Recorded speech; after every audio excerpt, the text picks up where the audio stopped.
Good morning students. आज हम next topic study कर रहे हैं concept based questions related two atoms. Atom से रिलेटेड कुछ क्वेश्चंस हम स्टडी करेंगे। एग्जामिनेशन पॉइंट ऑफ व्यू से बहुत इम्पॉर्टेंट हैं। एग्ज़ाम में आपसे इस तरह के क्वेश्चंस आपसे पूछ लिए जाते हैं। तो स्टूडेंट्स, हमारे पास फर्स्ट क्वेश्चन ये है कि the spectrum of A hydrogen atom has many lines. हमने स्पेक्ट्रम के बारे में स्टडी किया था कि वहाँ पर हमने लाइमन सीरीज़ के बारे में स्टडी किया, बामर, पाश्चन, ब्रैकेट, पी फंड। तो जो स्पेक्ट्रम होता है हाइड्रोजन एटम का, उसमें इतनी ज़्यादा लाइन्स क्यों है? क्वेश्चन ये पूछा जा रहा है। लॉट ये hydrogen atom contains only one electron, जबकि जो हाइड्रोजन एटम है वो सिर्फ और सिर्फ एक ही इलेक्ट्रॉन कंटेन करता है, क्योंकि हमें मालूम है कि जो हाइड्रोजन जो एटम है उसका एटॉमिक नंबर 1 है, उसकी जो इलेक्ट्रॉनिक कन्फिग्रेशन है वो 1s1 है। तो इसके पास सिर्फ एक ही इलेक्ट्रॉन होने के बावजूद भी ये जो स्पेक्ट्रम है हाइड्रोजन एटम का, इसमें इतनी ज़्यादा लाइन्स ये क्यों कंटेन कर रहा है, ये इस क्वेश्चन में पूछा गया है। तो स्टूडेंट्स, आप क्या आंसर देंगे? आंसर आपने बता देना है कि जो हाइड्रोजन एटम है कंटेन ओनली वन इलेक्ट्रॉन, लेकिन फिर भी ये मैनी स्पेक्ट्रल लाइन्स हमें शो करवाता है, क्योंकि जो हाइड्रोजन जो गैस है वो लार्ज नंबर ऑफ मॉलिक्यूल्स क्या करता है, उसका सैंपल कंटेन करता है। जब हम इस सैंपल को, हाइड्रोजन गैस के सैंपल को जब हम हीट करते हैं या तो इलेक्ट्रिक डिस्चार्ज हम उसमें से पास करते हैं, तो जो हाइड्रोजन जो मॉलिक्यूल है वो स्प्लिट हो जाता है एटम में। आपको समझ में आ रहा है कि जो हाइड्रोजन जो मॉलिक्यूल होंगे वो स्प्लिट हो जाएंगे एटम से जब हम उस सैंपल को हीट करेंगे या तो फिर हम उसमें से इलेक्ट्रिक डिस्चार्ज हम क्या करेंगे, पास करेंगे। इलेक्ट्रॉन्स होंगे डिफरेंट एटम्स में, वो डिफरेंट टाइप्स की वो एनर्जी क्या करेंगे, एब्जॉर्ब करेंगे। अब एक एटम है वो अलग एनर्जी एब्जॉर्ब करेगा, दूसरा एटम होगा वो डिफरेंट टाइप्स की एनर्जी को क्या करेगा, एब्जॉर्ब करेगा। तो जब एनर्जी की वैल्यू क्या रहेगी, डिफरेंट डिफरेंट रहेगी हर एक इलेक्ट्रॉन के लिए, ठीक है। तो उस केस में क्या होगा, जो इलेक्ट्रॉन्स होंगे वो एक्साइटेड स्टेट में भी डिफरेंट डिफरेंट एनर्जी लेवल पर वो जंप मारेंगे। अब जो इलेक्ट्रॉन होंगे वो एक्साइटेड स्टेट में जब जंप मारेंगे तो जो एक्साइटेड स्टेट होती है वो एक तरह से अनस्टेबल होती है। अनस्टेबल होने की वजह से जो इलेक्ट्रॉन है वो वहाँ पर नहीं रुक पाते हैं और एकदम से वो क्या करते हैं, जंप मार देते हैं ग्राउंड स्टेट में। ग्राउंड स्टेट में क्योंकि एक्साइटेड स्टेट कैसी है, अनस्टेबल है, अनस्टेबल है। और जब वो जंप मारते हैं तो कुछ इलेक्ट्रॉन सिंगल जंप में ग्राउंड स्टेट में आ जाते हैं, कुछ ऐसे होते हैं जो एक से ज़्यादा जंप मारेंगे, ठीक है। कुछ सिंगल जंप में आ जाएंगे ग्राउंड स्टेट में और कुछ ऐसे होंगे जो मोर देन सिंगल जंप लगाएंगे। और हर एक जंप में एक स्पेक्ट्रल लाइन्स क्या होंगी, एमिट होंगी, ठीक है।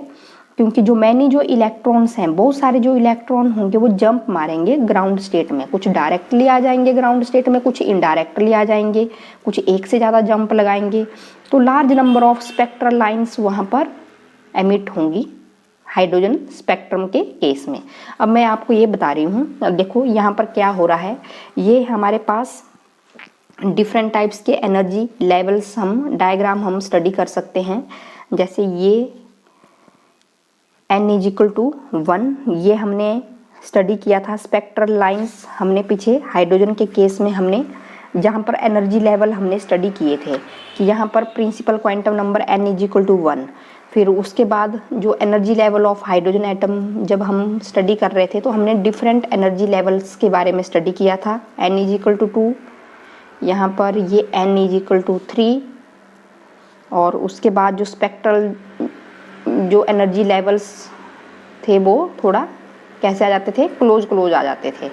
तो ये हमने n=4 ऐसे ले ले, n=3, n=4 and n=5, n=6, इस तरह के हम एनर्जी लेवल्स हम बता सकते हैं। तो ये हमने एनर्जी लेवल्स ऑफ हाइड्रोजन के केस में हमने स्टडी किया था। अब स्टूडेंट्स क्या हो रहा है, जब भी जो सैंपल होगा हाइड्रोजन गैस जो क्या कंटेन करता है, वो लार्ज नंबर ऑफ मॉलिक्यूल्स क्या करेगा, कंटेन करेगा। जब इस सैंपल को हम हीट कर रहे हैं, हाइड्रोजन गैस के सैंपल को हम हीट कर रहे हैं, तो जो सैंपल है उसमें तो लार्ज नंबर ऑफ मॉलिक्यूल्स उसने कंटेन किए हैं, तो जो हाइड्रोजन जो मॉलिक्यूल्स हैं वो स्प्लिट हो जाते हैं एटम्स में, और जो डिफरेंट टाइप्स के जो एटम्स होंगे और उसमें जो इलेक्ट्रॉन्स होंगे वो डिफरेंट अमाउंट ऑफ एनर्जी को क्या करेंगे, एब्जॉर्ब करेंगे। जब एनर्जी को एब्जॉर्ब करेंगे तो एनर्जी को एब्जॉर्ब करने के लिए के बाद वो जंप मारेंगे कहाँ पर, एक्साइटेड स्टेट में। एक्साइटेड स्टेट में, जैसे इस स्टेट की मैं बात कर रही हूँ, जैसे ये एक्साइटेड स्टेट में इलेक्ट्रॉन हमारे जंप मार रहे हैं डिफरेंट टाइप्स की एनर्जी को एब्जॉर्ब करने के बाद। अब स्टूडेंट्स क्या होता है, ये जो एक्साइटेड स्टेट होती है वो अनस्टेबल होती है। जब इस स्टेट में इलेक्ट्रॉन हमारा पहुंच जाता है एक्साइटेड स्टेट में, जब इलेक्ट्रॉन एक्साइटेड स्टेट में जंप मारता है एनर्जी एब्जॉर्ब करने के बाद, जब इलेक्ट्रॉन एक्साइटेड स्टेट में जाता है तो ये जो एक्साइटेड स्टेट होती है वो इतनी अनस्टेबल होती है कि आफ्टर 10⁻⁻² सेकेंड ये टाइम पीरियड रहता है एक्साइटेड स्टेट में। इतनी अनस्टेबल होती है कि इतने टाइम पीरियड के बाद जो इलेक्ट्रॉन होता है वो जंप मार लेता है कहाँ पर, ग्राउंड स्टेट में। और जब ग्राउंड स्टेट में जब इलेक्ट्रॉन जंप मारेगा तो क्या करेगा, स्पेक्ट्रल लाइन्स क्या करेगा, एमिट करेगा। स्पेक्ट्रल लाइन ऑफ डिफाइनेंट वेवलेंथ क्या करेगा, एमिट करेगा। तो वही इस केस में भी हो रहा है। अब ये इलेक्ट्रॉन डायरेक्टली जंप मार रहा है ग्राउंड स्टेट में। जब ग्राउंड स्टेट में इलेक्ट्रॉन जंप मारेगा तो ये वेवलेंथ एमिट होगी, E=hν, ये स्पेक्ट्रल लाइन एमिट होगी। अब नेक्स्ट के केस में क्या होगा स्टूडेंट्स, अब जो ये तो डायरेक्टली इसने जंप मार दिया है, अब जो नेक्स्ट केस होगा उसमें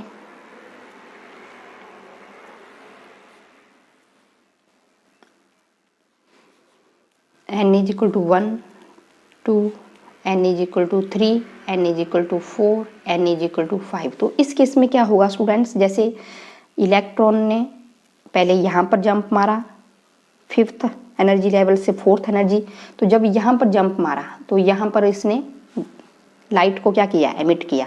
उसके बाद 4th से उसने इनडायरेक्टली वो कई जंप लगा रहा है इलेक्ट्रॉन, फिर उसने n=4 से लेकर एनर्जी लेवल n=2 तक ही जंप मारा। फिर उसने यहाँ पर ये क्या किया, ये वाली लाइट क्या किया, उसने एमिट किया। नेक्स्ट के केस में n=2 टू n=1, तो ये है। तो यहाँ पर देखो आप कितनी लाइट, यहाँ पर कितनी स्पेक्ट्रल लाइन्स आप शो कर रहे हैं, यहाँ पर कितनी वेवलेंथ यहाँ पर लाइट की एमिट हो रही है। यहाँ पर देखो, यहाँ पर भी एमिट हो रही है, यहाँ पर भी एमिट हो रही है, यहाँ पर भी एमिट हो रही है। तो ये जो इलेक्ट्रॉन है ये जंप मार रहे हैं ग्राउंड स्टेट में, कुछ सिंगल जंप में आ जाएंगे और कुछ ऐसे होंगे जो सिंगल जंप से ज़्यादा जंप लगाकर कहाँ पर पहुँच रहे हैं, ग्राउंड स्टेट में।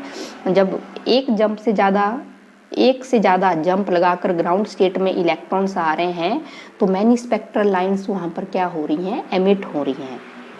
तो ये हम बता सकते हैं। एक और केस में यहाँ पर मैं ले रही हूँ n=1, n=2, n=3, 4 and 5। अब इस केस में भी अगेन आप बता सकते हैं।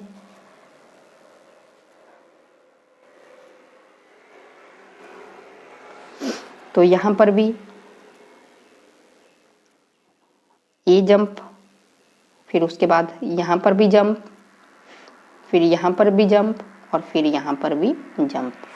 तो ये क्या हो रहा है, large number of spectral lines कहाँ पर एमिट हो रही हैं, हाइड्रोजन के केस में एमिट हो रही हैं, क्योंकि जो हाइड्रोजन जो गैस होती है वो क्या कंटेन करती है, large number of molecules contain करती हैं। और जब इस सैंपल को हम हीट करते हैं तो हीट करने के बाद जो हाइड्रोजन जो मॉलिक्यूल होता है वो स्प्लिट हो जाता है एटम्स में, और जो डिफरेंट टाइप्स के जो एटम्स होते हैं उनके जो इलेक्ट्रॉन्स होते हैं वो डिफरेंट टाइप्स की एनर्जी को क्या करते हैं, एब्जॉर्ब करते हैं। और एब्जॉर्ब करने के बाद वो इलेक्ट्रॉन कहाँ जंप मारते हैं, एक्साइटेड स्टेट में जंप मारते हैं। और जब एक्साइटेड स्टेट में जब इलेक्ट्रॉन जंप मारते हैं एनर्जी के एब्जॉर्ब करने के बाद, तो एक्साइटेड स्टेट इतनी अनस्टेबल होती है कि आफ्टर कुछ सेकंड के बाद ही इलेक्ट्रॉन ग्राउंड स्टेट में जंप मारता है। अब जब ग्राउंड स्टेट में जब जंप मारेगा तो कुछ इलेक्ट्रॉन्स सिंगल जंप में ग्राउंड स्टेट में आ जाएंगे और कुछ ऐसे होंगे जो एक से ज़्यादा जंप लगाएंगे। कुछ डायरेक्टली ग्राउंड स्टेट में आ जाएंगे, कुछ एक से ज़्यादा जंप मारकर कहाँ आ रहे हैं, ग्राउंड स्टेट में आ रहे हैं। तो उस केस में क्या हो रहा है, हर एक जंप में जो स्पेक्ट्रल लाइन है वो एमिट हो रही है, ठीक है। और large number of spectral lines फिर हाइड्रोजन एटम क्या करता है, शो करता है। और नेक्स्ट क्वेश्चन है स्टूडेंट्स हमारे पास, यहाँ पर नेक्स्ट क्वेश्चन है the total energy of an electron in the first excited state of hydrogen atom is -3.4 electron volt. What is it's kinetic energy. अब ये है स्टूडेंट्स हमारे पास जो टोटल एनर्जी हमारे पास दी होगी, तो काइनेटिक एनर्जी, अब काइनेटिक एनर्जी किसी ऑर्बिट में काइनेटिक एनर्जी की वैल्यू क्या होती है और पोटेंशियल एनर्जी की वैल्यू क्या होती है, ये आपको मालूम होना चाहिए, आपने पीछे टॉपिक आपने किया है। तो जो nth ऑर्बिट में जो काइनेटिक एनर्जी की जो वैल्यू थी वो थी हाफ ke² अपॉन Rn, तो ये हमारे पास थी। तो जो टोटल एनर्जी की जो वैल्यू आई थी इलेक्ट्रॉन की nth स्टेट में, तो वो टोटल एनर्जी की वैल्यू आई थी sum of kinetic energy plus potential energy. और उसको सॉल्व करने के बाद जो हमारे पास जो वैल्यू आई थी वो -12 ke² अपॉन Rn, ये हमारे पास, इसको आपने याद रखना है, पोटेंशियल एनर्जी की वैल्यू, सॉरी काइनेटिक एनर्जी और टोटल एनर्जी की वैल्यू।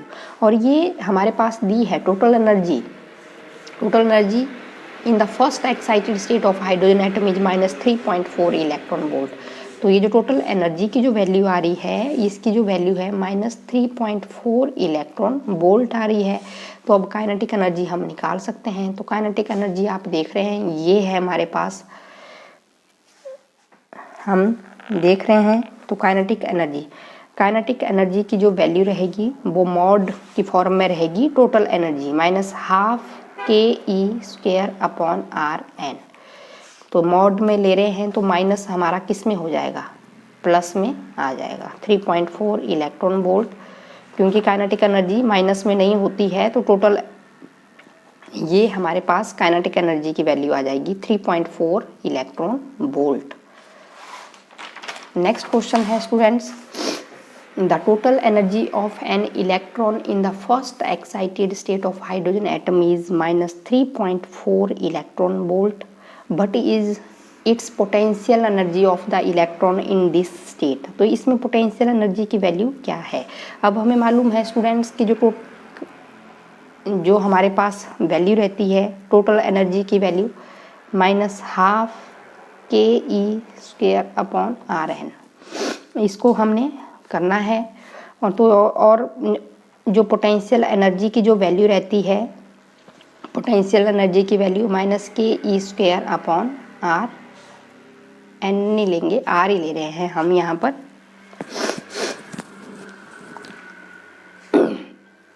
तो यहाँ पर इन दोनों इक्वेशंस को हम देख रहे हैं कि ये पोटेंशियल एनर्जी है और ये टोटल एनर्जी है। तो टोटल एनर्जी अगर इस 2 को हम इस तरफ ले जाएं तो हमारे पास ये जो वैल्यू आ रही है -ke² अपॉन R, तो ये किसकी वैल्यू आ रही है, ये पोटेंशियल एनर्जी की वैल्यू आ रही है। तो यहाँ पर हम लिख सकते हैं पोटेंशियल एनर्जी हमसे पूछा गया है, क्योंकि यहाँ पर मैं पोटेंशियल एनर्जी में पुट कर रही हूँ, यहाँ पर ये पोटेंशियल एनर्जी की वैल्यू है और 2, और जो टोटल एनर्जी की जो वैल्यू है वो -3.4 है, -3.4 इलेक्ट्रॉन वोल्ट। तो ये -6.8 इलेक्ट्रॉन वोल्ट आ जाएगी। बिल्कुल इजी क्वेश्चन है। नेक्स्ट क्वेश्चन है the total energy of an electron in the first excited state of hydrogen atom is -3.4 electron volt. अब यहाँ पर भी हमारे पास यही पूछा है, टोटल एनर्जी हमारे पास दिया हुआ है। तो जो टोटल एनर्जी की जो वैल्यू है in the first excited state of hydrogen atom is -3.4 electron volt. Again हम टोटल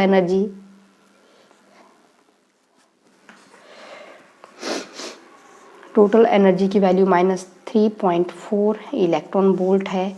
अब स्टूडेंट्स आपको पता है कि टोटल एनर्जी की जो वैल्यू होती है वो किसके बराबर होती है, ठीक है। टोटल जो एनर्जी की जो वैल्यू होती है वो वैल्यू हमारे पास रहती है -12 ke²/r। और यहाँ पर जो काइनेटिक एनर्जी की जो वैल्यू रहती है वो हमारे पास रहती है 12 ke²/r। यही वैल्यू रहती है हमारे पास टोटल एनर्जी। तो यहाँ से हम काइनेटिक एनर्जी की वैल्यू मैं लिख सकती हूँ। ये टोटल एनर्जी है और ये काइनेटिक एनर्जी है, काइनेटिक एनर्जी। तो काइनेटिक एनर्जी की जो वैल्यू रहती है वो टोटल एनर्जी किस में है, माइनस में है, -E। तो यहाँ से टोटल एनर्जी -3.4 इलेक्ट्रॉन वोल्ट। तो ये आ जाएगी हमारे पास 3.4 इलेक्ट्रॉन वोल्ट काइनेटिक एनर्जी की वैल्यू ये आ जाएगी। और वैसे ही हम पोटेंशियल एनर्जी की वैल्यू भी हम निकाल सकते हैं। अब पोटेंशियल एनर्जी मैंने आपको बता दिया था कि पोटेंशियल एनर्जी की वैल्यू -ke²/r होती है। अब पोटेंशियल एनर्जी की वैल्यू भी हमने कहाँ से निकालनी है, टोटल एनर्जी से निकालनी है। और टोटल एनर्जी की वैल्यू -12 ke²/r होती है, यही वैल्यू होती है हमारे पास। तो यहाँ से पोटेंशियल एनर्जी की वैल्यू मैं निकाल सकती हूँ। अब मैं इसको 2 से मैं इस तरफ मल्टीप्लाई कर सकती हूँ। तो यहाँ पर ये -ke²/r आ जाएगा, 2 × e। इस तरफ को मैं क्या कर रही हूँ, इसको मल्टीप्लाई कर रही हूँ, क्रॉस मल्टीप्लाई कर रही हूँ। तो यहाँ पर क्या होगा, तो ये जो वैल्यू है ये -12 के, ये किसकी वैल्यू है, ये पोटेंशियल एनर्जी की वैल्यू है, इनटू जो टोटल एनर्जी की वैल्यू है 2 × -3.4। तो ये हमारे पास आ जाएगा -6.8 इलेक्ट्रॉन वोल्ट। बिल्कुल इजी है स्टूडेंट्स। यहाँ पर आप इसको क्रॉस मल्टीप्लाई कर देंगे, ये पोटेंशियल एनर्जी की वैल्यू आ जाएगी। ये पोटेंशियल एनर्जी यहाँ पर पुट कर देंगे 2 × E। जो टोटल एनर्जी है -3.4 है, तो -6.8 इलेक्ट्रॉन वोल्ट आ जाएगी पोटेंशियल एनर्जी की वैल्यू। क्वेश्चन है हमारे पास, the energy level of an atom of an element X are shown in diagram. ये photon of wavelength 620 nanometre is emitted. अब ये ट्रांजिशन हो रहा है किस एनर्जी लेवल से किस एनर्जी लेवल तक, कि जिसमें ये वाली जो वेवलेंथ है वो एमिट हो रही है 620 नैनोमीटर। तो ये वेवलेंथ हमारे पास दिया है, तो इसको हम एनर्जी की वैल्यू हमने निकालनी है। तो E = h होता है और h c/λ यहाँ पर हम लिख लेंगे। और E जब हम इसको सॉल्व करेंगे 6.62 × 10⁻⁻34 c वेलोसिटी ऑफ लाइट और वेवलेंथ 620 नैनोमीटर, इसको हम मीटर में हम कन्वर्ट कर देंगे। जब हम इसको सॉल्व करेंगे स्टूडेंट्स, तो हमारे पास जो वैल्यू आ रही है यहाँ पर एनर्जी की जो वैल्यू आएगी वो 3.2 × 10⁻⁻19 जूल आ रही है। 3.2 × 10⁻⁻19 जूल। इसको सॉल्व करने के बाद अब जूल, इसको हम इलेक्ट्रॉन वोल्ट में हम कन्वर्ट करेंगे, क्योंकि हमारे पास यहाँ पर जो एनर्जी जो लेवल्स हैं वो इलेक्ट्रॉन वोल्ट में दिए हैं। तो 1 इलेक्ट्रॉन वोल्ट की जो वैल्यू होती है 1.6 × 10⁻⁻19 जूल के बराबर होती है। तो यहाँ पर 1 जूल की वैल्यू 1/1.6 × 10⁻⁻19 इलेक्ट्रॉन वोल्ट। तो इसको हमने एनर्जी की वैल्यू को हमने क्या करना है 1.6 × 10⁻⁻19 जूल को हमने इलेक्ट्रॉन वोल्ट में हमने कन्वर्ट कर दिया। तो ये स्टूडेंट्स वैल्यू आ रही है 2 इलेक्ट्रॉन वोल्ट। इसको सॉल्व करने के बाद 2 इलेक्ट्रॉन वोल्ट। तो अब आप देख रहे हैं कि 2 इलेक्ट्रॉन वोल्ट जो वैल्यू आ रही है हमारे पास यहाँ पर, वो कहाँ आ रही है, जब ट्रांजिशन हमारे पास कहाँ से कहाँ हो रहा है उस केस में जो एनर्जी जो एमिट हो रही है 2 इलेक्ट्रॉन वोल्ट के बराबर वैल्यू आना चाहिए हमारे पास। तो ये ट्रांजिशन आप देख रहे हैं डी ट्रांजिशन में, ठीक है, energy correspondence to the transition D because of for this transition energy emitted. इस केस में जो एनर्जी जो एमिट हो रही है, यहाँ एनर्जी लेवल्स हम देख रहे हैं -1 -3, ये डी इस एनर्जी लेवल्स। तो ये जो वैल्यू -1 + 3 ये कितना आ रहा है 2 इलेक्ट्रॉन वोल्ट। तो ये है वो इसका आंसर डी ट्रांजिशन में।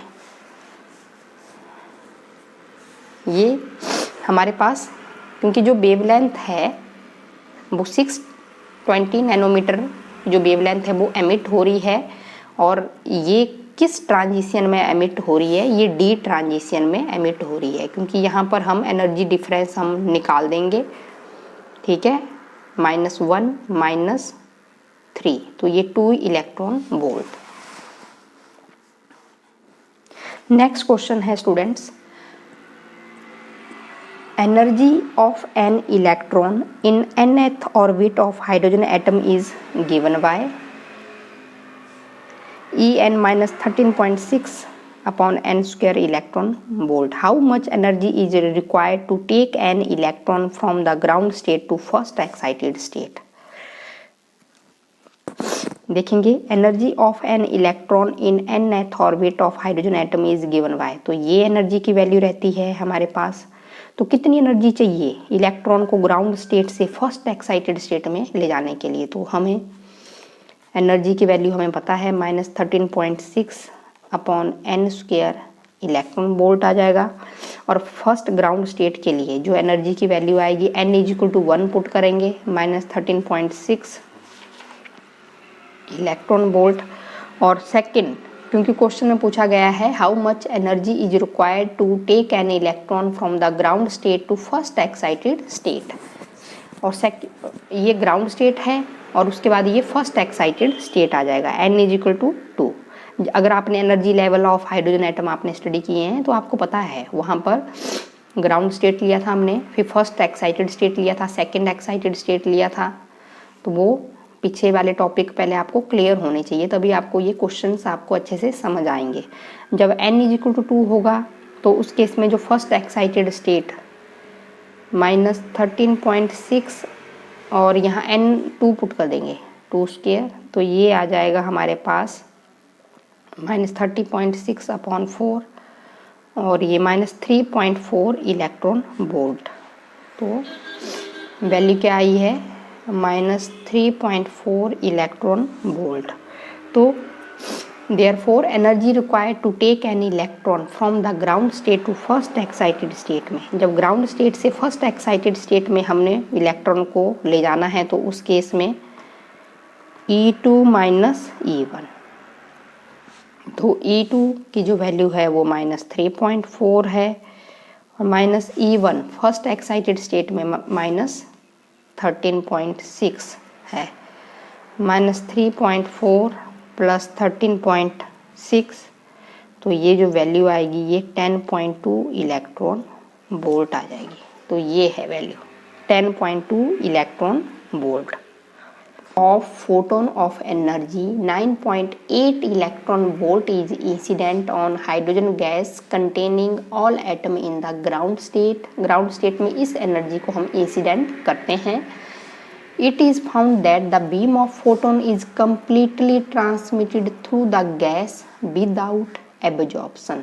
Explain why. तो स्टूडेंट्स ये क्वेश्चन है आपके पास। तो यहाँ पर हमने एनर्जी की जो वैल्यू है, इस एनर्जी की वैल्यू 9.8 इलेक्ट्रॉन वोल्ट जो एनर्जी है वो इंसिडेंट हम कर रहे हैं। 9.8 इलेक्ट्रॉन वोल्ट वाली जो एनर्जी है वो हम इंसिडेंट कर रहे हैं, ठीक है। जब कोई इलेक्ट्रॉन हाइड्रोजन एटम के केस में ग्राउंड स्टेट में होगा तो हमें कितनी एनर्जी चाहिए उसको एक्साइटेड स्टेट में ले जाने के लिए? फर्स्ट एक्साइटेड स्टेट में ले जाने के लिए हमें उसको कितनी एनर्जी चाहिए? अभी हमने स्टडी किया ऊपर वाले क्वेश्चन में 10.2 इलेक्ट्रॉन वोल्ट। हमें एनर्जी की वैल्यू चाहिए 10.2 इलेक्ट्रॉन वोल्ट, ये एनर्जी चाहिए हमें, मिनिमम एनर्जी इतनी चाहिए हमें 10.2 electron volt first excited state में इलेक्ट्रॉन को ले जाने के लिए। लेकिन यहाँ पर जो इंसिडेंट बीम ऑफ फोटोन की जो एनर्जी है वो 9.8 इलेक्ट्रॉन वोल्ट है। अब जो 9.8 इलेक्ट्रॉन वोल्ट वाली जो वैल्यू है वो तो कम है, मिनिमम तो हमें इतनी चाहिए ही चाहिए, 10.2 इलेक्ट्रॉन वोल्ट तो हमें चाहिए ही चाहिए इलेक्ट्रॉन को एक्साइटेड स्टेट में ले जाने के लिए।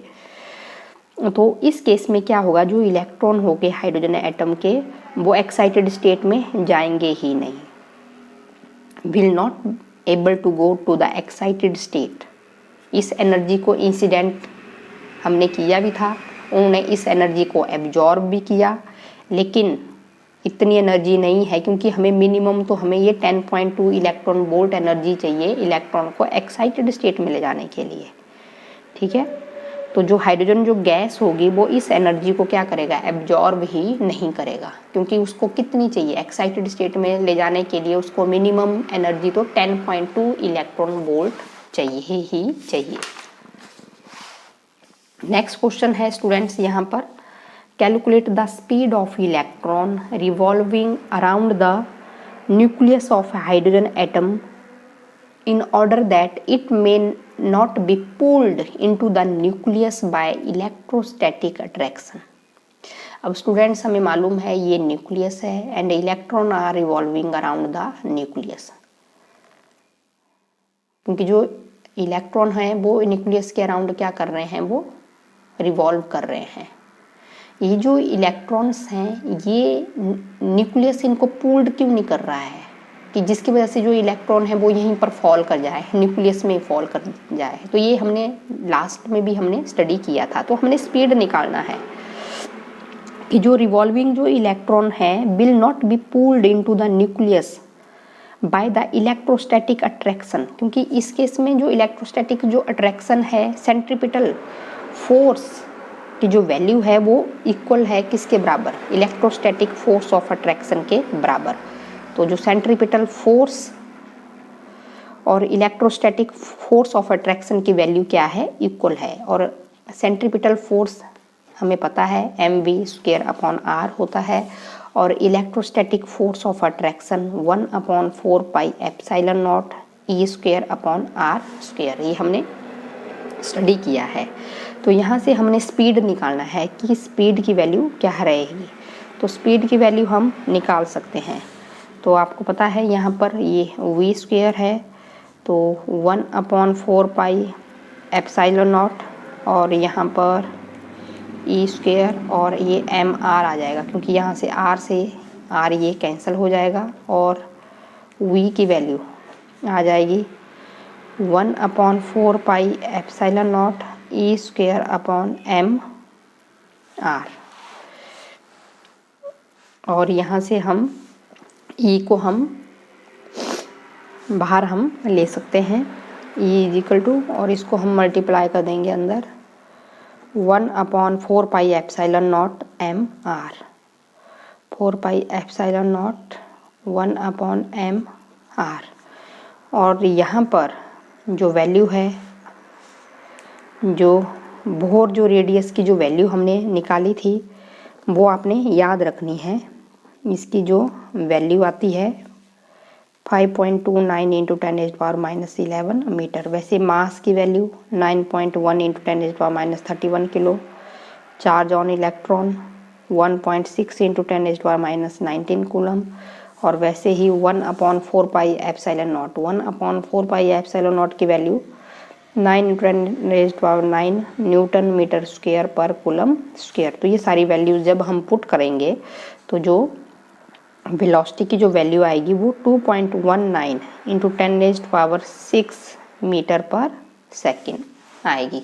आपने इस तरह बता देना है, आपने वैल्यूज़ आपने याद रखनी है और इस स्पीड की वैल्यू आपने बता देना है, क्योंकि CBSE में इस तरह के क्वेश्चन हमें एग्जाम में पूछ लिए जाते हैं। नेक्स्ट क्वेश्चन है students, calculate the radius of the smallest orbit of hydrogen atom. तो रेडियस हमने निकाला भी था कि radius of nth orbit of electron in hydrogen atom is given by n square h square upon 4 pi cube k m e square। तो यहाँ पर k की वैल्यू हमें पता है न्यूटन मीटर स्क्वायर पर कूलम स्क्वायर, क्योंकि अब स्मॉलेस्ट ऑर्बिट की बात हो रही है। n इज इक्वल टू हमने 1 हमने पुट कर देना है, और यहाँ पर हम पुट कर सकते हैं 1 स्क्वायर, और प्लैंक्स कांस्टेंट की वैल्यू है 10⁻⁻34, और यहाँ पर 4 × 3.14, और ये 9 × 10⁻9, 9.1 × 10⁻31, और 1.6 × 10⁻19। जब हम इसको सॉल्व करेंगे तो वो वैल्यू हमारे पास आ जाएगी 0.53 एंगस्ट्रॉम। तो ये है smallest orbit of hydrogen atom के केस में जो रेडियस की जो वैल्यू हम लिख सकते हैं 0.53 एंगस्ट्रॉम। ये भी लिख सकते हैं आप, और ये भी लिख सकते हैं। इसको एंगस्ट्रॉम 10⁻10 मीटर, तो हमारे पास यही वैल्यू आ जाएगी जो हमने रेडियस की वैल्यू यहाँ पर पुट की है। Okay student.